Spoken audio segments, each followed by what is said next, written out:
Media మిత్రులకు నమస్కారం. నాతో పాటు ఈరోజు పత్రికా సమావేశంలో పాల్గొన్నటువంటి మా జిల్లా అధ్యక్షులు పెద్దలు విద్యాసాగర్ రావు గారు, మాజీ మంత్రివర్యులు ఈ ప్రాంత నాయకులు ఎల్ రమణన్న గారు, అదేవిధంగా దావా వసంత గారు, మాజీ జడ్పీ చైర్మన్ బాపిరెడ్డి గారు, అదేవిధంగా ఇలాల శ్రీకాంత్ రెడ్డి గారు, హరిచరణ్ రావు గారు, శ్రీపాల్ రెడ్డి గారు, ఈరోజు నిన్న మొన్న చూస్తుంటే కాంగ్రెస్ పార్టీ నాయకుల హడావుడి చూస్తుంటే ఆశ్చర్యం అనిపిస్తా ఉంది. పెట్టేదేమో మా బీఆర్ఎస్ పార్టీ సభ, వచ్చేదేమో బీఆర్ఎస్ పార్టీ మా అధినాయకుడు కేసీఆర్ గారు. మీకేమో ఏదో అంటారు చూడు, ఊళ్ళో పెళ్లికి కుక్కల హడావుడి అన్నట్టుగా ఉన్నది. మీకేమారటం? మొన్నొక్క ప్రెస్ మీటు, ఇయ్యల్లొక్క ప్రెస్ మీటు, నిన్నొక్క ప్రెస్ మీటు. ఇది ఏం సభ? ఎందుకు పెడుతున్న సభ? జీవన్ రెడ్డి గారి చేరిక కోసమా, లేదంటే కేసీఆర్ సభనా? మీకు అర్థమైతలేదా ఏ సభనో? ఒక్క మాటలో చెప్పాలంటే మీ పునాదులు కలుగుతున్నాయి, కదులుతున్నాయని అర్థమవుతుంది మీ అడావుడు చూస్తుంటే. మీకు అక్కడి నుంచి ఆదేశాలు ముఖ్యమంత్రి నుంచి వస్తున్నాయంటేనే మీకు ఇక్కడ పుట్టగతులు లేకుండా పోతున్నాయి అని అర్థమవుతా ఉంది. అదేవిధంగా ఇలా కేసీఆర్ గారి సభ అనౌన్స్ కాగానే ముఖ్యమంత్రికి ముచ్చెమటలు పుడుతున్నాయి. ఎందుకంటే సంవత్సర కాలం నుంచి ఎన్డీఏ రిపోర్ట్ ఇచ్చి మేడిగడ్డను రిపేర్ చేయమని ఆదేశాలు ఇచ్చినప్పటికీ కూడా దాన్ని పట్టించుకోనటువంటి ముఖ్యమంత్రి ఇలా హడావుడిగా ఇదే 20వ తారీఖు నాడు ఈ ఉత్తర తెలంగాణలో జగిత్యాల పట్టణంలో కేసీఆర్ గారి సభ పెద్ద మొత్తంలో జరగబోతుంది కాబట్టి దానికి కౌంటర్గా నేనేదో అక్కడ పోయి చేయబోతున్నానటువంటి ఉద్దేశంతో ఇలా మేడిగడ్డకు ప్రోగ్రాం పెట్టుకున్నారు. నిజంగా కూడా ఇది కేసీఆర్ దెబ్బ కాదా? రేపు 20వ తారీఖు రైతు బంధు రిలీజ్ చేస్తున్నామని ఇలా ప్రకటన వచ్చింది. ఇది కేసీఆర్ దెబ్బ కాదా? వణుకు పుడతలేదా మీకు? మీదికి కూడా డాంబికాలు మాట్లాడుతున్నారు తప్ప మీరేందో మీకు అర్థమవుతుంది, ప్రజల్లో మీ పరిస్థితి ఏందో మీకు అర్థమవుతుంది. అదేవిధంగా మా ఈ జిల్లా మంత్రిగా ఉన్నటువంటి లక్ష్మణ్ కుమార్, ఆయన తెలిసి మాట్లాడుతుండా తెలియక మాట్లాడుతుండా పిచ్చి పిచ్చిగానైతే మాట్లాడతాడు. ఎందుకు మాట్లాడతాడంటే ఆయనకి ఇలా పదవిని కాపాడుకోవడం అవసరం. ముఖ్యమంత్రి ఆదేశాలు పాటించకపోతే నా ఉన్న పదవికే ఎసరొస్తుంది అనేటువంటి ఉద్దేశంతో అతిగా మాట్లాడే ప్రయత్నం చేస్తున్నాడు. అయ్యా లక్ష్మణ్ కుమార్ గారు, నేను అడుగుతున్నా, నీ అడ్రస్ ఎక్కడా? ఇలా జీవన్ రెడ్డి గారి మీద చాలా ఎక్కువ మాట్లాడుతున్నావు కదా, జీవన్ రెడ్డి గారే లేకపోతే నీ భవిష్యత్ ఎక్కడనో ఒక్కసారి చెప్తావా ఈ జగిత్యాల ప్రజలకు, ధర్మపురి ప్రజలకు? 2018లో నీ అడ్రస్ ఎక్కడా? 2023లో నీ గెలుపు ఎక్కడిది? నేనే ఓడిపోయినా కావచ్చు, కానీ జీవన్ రెడ్డి గారి యొక్క సహకారం లేకుండా నీకు అసలు బీఫామ్ ఎక్కడిది? ఆయన ఏమన్నాడు ఆ రోజు పెద్ద మనిషి? లక్ష్మణ్ కుమార్ను గెలిపించుకునే బాధ్యత నాది. ఆ రోజు అధిష్టాన వర్గం 5 సార్లు ఓడిపోయిన వాళ్లకు టిక్కెట్లు ఇవ్వమని ఏఐసిసిలో తీర్మానం చేసినప్పటికీ కూడా బాధ్యత వహించి పంపితే నా బీఫామ్, లక్ష్మణ్ కుమార్ బీఫామ్ కలిపి పంపండి, లేకపోతే నా బీఫామ్ వద్దని చెప్పినటువంటి నాయకుడు జీవన్ రెడ్డి గారు. అది కదా నువ్వు ఇలా మర్చిపోయి జీవన్ రెడ్డి గారు నాకేం చేసిండ్రు, నేను ఎవరి వల్ల గెలవలే, ముఖ్యమంత్రి గారి దయ వల్ల నాకు బీఫామ్ ఇస్తే చాలా పేదవాడిని నేను గెలిచిన, ఆయన ఇళ్ళమి మాకు పైసలు ఇచ్చిందని ఇలా మాయమాటలు మాట్లాడుతున్నావు కదా. జీవన్ రెడ్డి గారి యొక్క ప్రభావం ఈ ప్రాంతంలో చొప్పదండి కావచ్చు, ధర్మపురి కావచ్చు, జగిత్యాల కావచ్చు, జిల్లాలో అనేక ప్రాంతాలలో ఉన్నమాట వాస్తవం. ఒక రకంగా చెప్పాలంటే ఆ రోజు కూడా మాకు బాధ కలిగించేటువంటి విషయాలు జీవన్ రెడ్డి గారి నాయకత్వంలో జరిగినాయి. కానీ మేము ఒప్పుకుంటాం అవి. ఆయన ఆ పార్టీలో ఉన్నాడు కాబట్టి ఆ పార్టీ నాయకత్వాన్ని పార్టీని కాపాడే బాధ్యతతోటి ఆయన వ్యవహరించింది. ఇలా లక్ష్మణ్ కుమార్ నువ్వు మాట్లాడుతుంటే ప్రజలు నవ్వుతుండ్రా? మరి ముఖ్యంగా ధర్మపురి ప్రజలైతే నవ్వుకుంటున్నారు. జీవన్ రెడ్డి గారు మాకేం చేసిరంటే, జీవన్ రెడ్డి గారు నీ చెయ్యి ఇచ్చి పెడితే నువ్వు అడ్రస్ లేని మనిషి ఈ ప్రాంతంలో, ఆ విషయం నీకు గుర్తుండాలి. అదేవిధంగా నీ గెలిపెట్లయిందో తెలియదా? ఇలా బాగా పెద్ద పెద్ద మాటలు మాట్లాడుతున్నావు. నా మీద 4 సార్లు ఓడిపోయినావు, అది వరకు ఒకసారి ఓడిపోయినావు.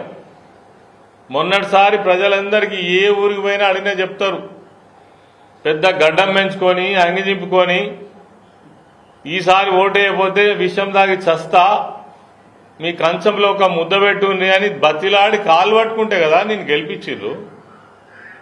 ఇలా నా మీద కూడా చాలా పెద్ద పెద్ద మాటలు మాట్లాడుతున్నావు. దొంగే దొంగ అని ఒరినట్టున్నది నీ కథ.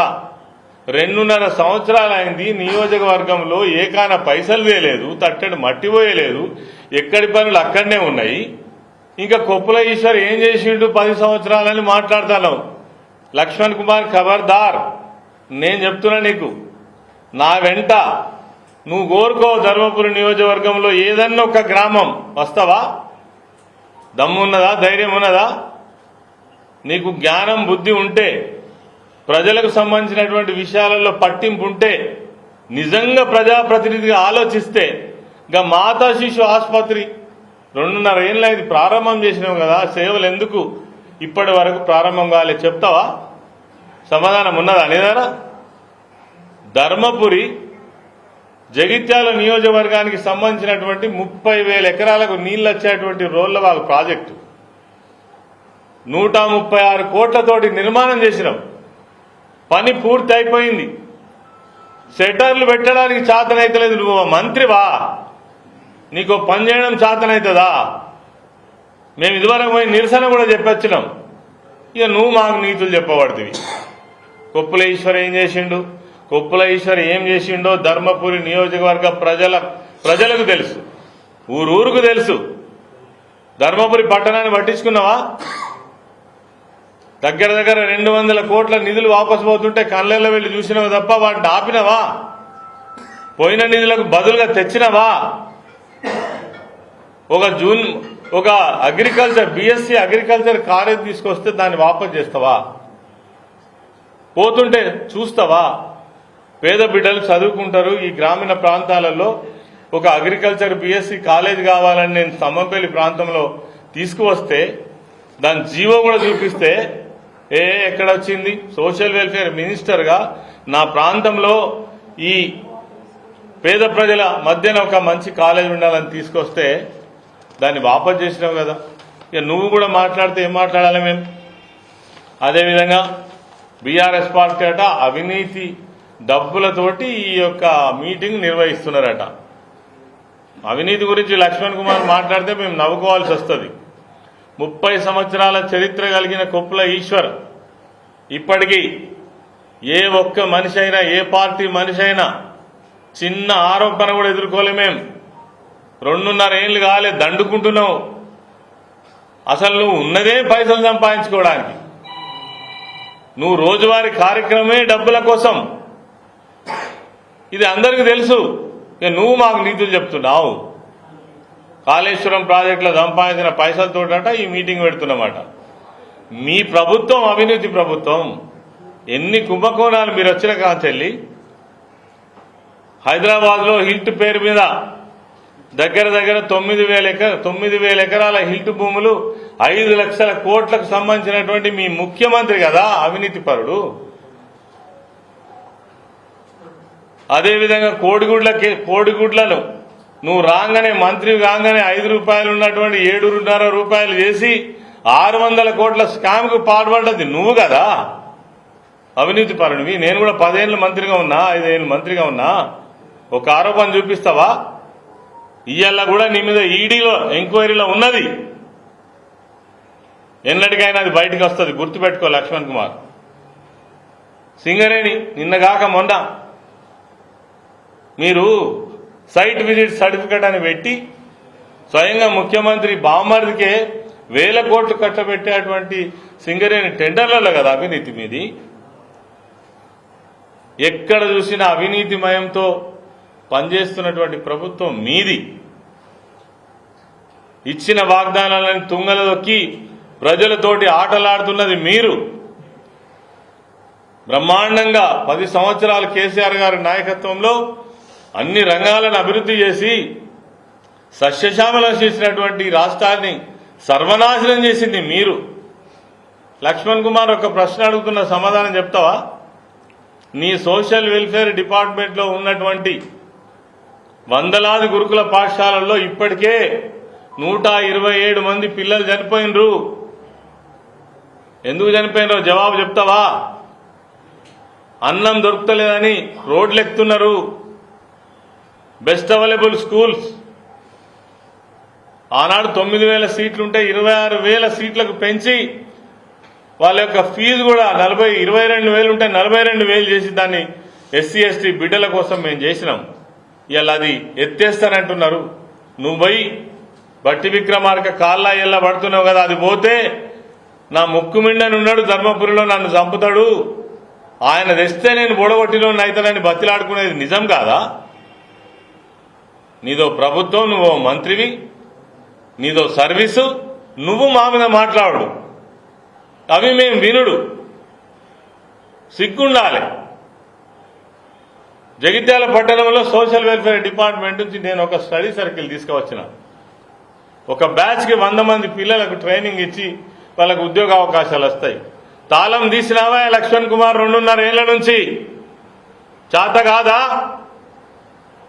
చేత కాకపోతే మంత్రి పదవికి రాజీనామా చేయి. నువ్వు అన్నావు కదా, 1 సంవత్సరం తిరిగే లోపల ధర్మపురి పట్టణంలో బస్ డిపో కావచ్చు, రెవెన్యూ డివిజన్ కావచ్చు, డిగ్రీ కాలేజ్ కావచ్చు, పాలిటెక్నిక్ కాలేజ్ కావచ్చు, ఐటీఐ కాలేజ్ కావచ్చు తెస్తానంటివి కదా. సంవత్సరం అయిందా కాలేదా? అయ్యా తమరికి గుర్తున్నదా సంవత్సరం?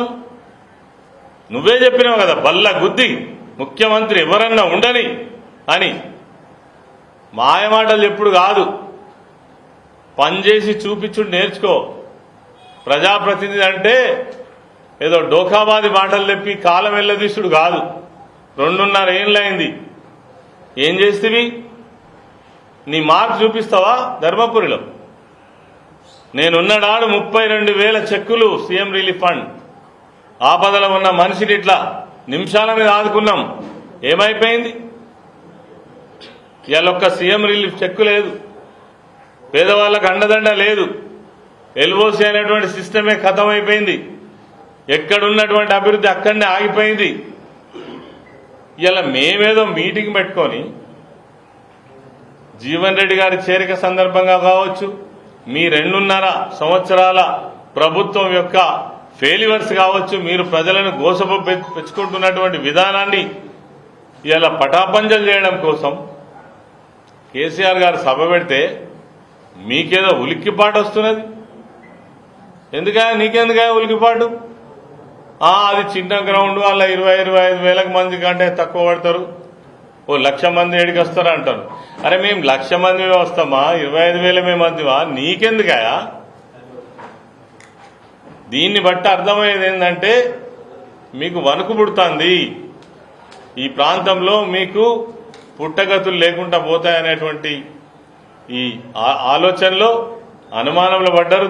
అందుకోసమే దీన్ని ఈ సభను విచ్ఛిన్నం చేయాలని ఇగో ఇప్పుడే మా వాళ్ళు చూపిస్తున్నారు.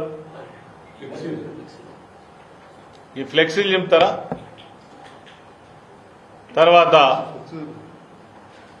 ఫ్లెక్సీలు చింపి డిస్టర్బ్ చేసేటువంటి ప్రయత్నం చేస్తున్నారు.